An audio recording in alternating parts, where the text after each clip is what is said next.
a key point, because months later, while the priority of the Biden-Austin-led Pentagon was on DEI and woke training, one of the biggest embarrassments in American history happened when we lost 13 of our heroes in the botched withdrawal from Afghanistan. Secretary Austin testified before the House Armed Services Committee a couple of years ago, and responding to a question from me said he had, quote, no regrets about what happened in Afghanistan. I wonder, what do you make of that? Painful. They still tout it as the most successful airlift in American history, when what the rest of us all saw was true laid before our eyes. Utter failure, a destruction of a military legacy there, abandonment of our allies, death of American troops, detriment to our reputation, and then no answers and no accountability on the other side. And then what was unleashed because of what happened in Afghanistan? The October 7th attacks, an invasion into Ukraine.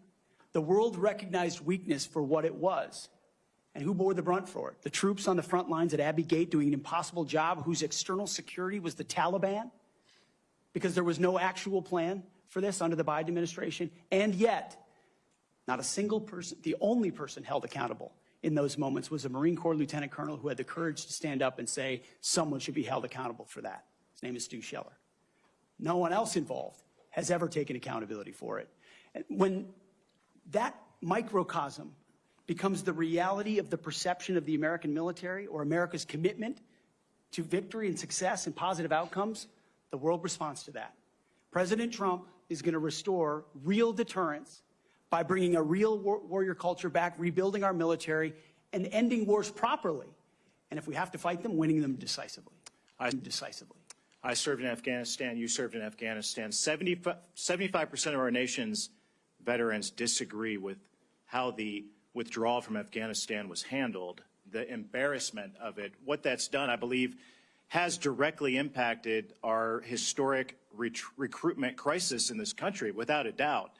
And you've already talked about that, but how do we fix it? How do we bring pride back to wearing the uniform for the next generation, to inspire them to do what you and I did, to raise our right hand and take that oath and serve this great country? It comes back to strong, clear leadership, patriotic, pro-American leadership that says we're not going to focus on all the other political prerogatives. That's why we all have political perspectives. I said this before and I'll say it again. In uniform, none of that matters. You wear green, you wear blue, you bleed red. That's it. Who you vote for doesn't matter. But when the perception of that changes, then you don't want people deciding whether to serve based on a political party in power. That's a dangerous thing for continuity inside your military. And it's fragile right now. President Trump, and if I'm confirmed with my leadership, we're going to restore the continuity of an apolitical military that acts decisively and only based on merit. They sound basic, but they're fundamental. You and I agree. You and I agree that wokeness is weakness. Mr. Hegseth, do you support racial quotas in recruitment or promotions in the United States military? Not, Senator, support any form of racial quota. Do you support affirmative action in our nation's military academies? Senator, hiring and promoting and admitting the best and brightest, whatever their background is. I think that's very important. Mr. Hegseth, Lloyd Austin, the secretary, later went AWOL. He disappeared for days and never told the president, didn't even inform the president's chief of staff that he was going into the hospital. Would that ever occur on your watch?